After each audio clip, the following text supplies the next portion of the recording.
Hello বন্ধুরা, সবাই কেমন আছো? আশা করি সবাই ভালো আছো। তো আমি খুব ভালো আছি। তো এটা পুজোর ভিডিও আমি পোস্ট করতে পারিনি, প্রচুর চাপের মধ্যে ছিলাম তার জন্য। তো দেখো, এটা আমি এবারে পুজোতে ছিলাম শ্বশুরবাড়িতে। তো প্রথম এবারে শিবরাত্রি ঠাকুর দেখলাম।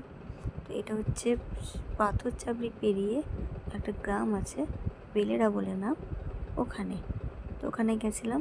তো আমার বরের খুব শখ ছিল অনেকদিন ধরে যাওয়ার লেগে। তো এবারে ও যেতে পেরেছে, তো আমাকে সঙ্গে নিয়ে গেছিলো। তো নবমীর দিন গেছিলাম। তো এখানে মাকে দেখবে, তার মানে গায়ে কাটা দিতে লাগবে। এখানে মাকে নাকি শিকল দিয়ে বাঁধা রাখা হয়।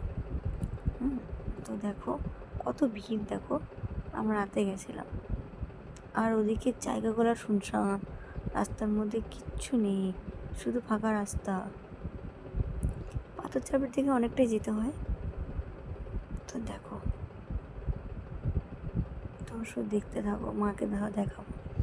মানে এত ভিড়, যেতে পারছিলাম না ভিড়ের মধ্যে। ভিডিওটাও ভালো করে করা হয়নি, লোকজনও দেখাতে পাইনি।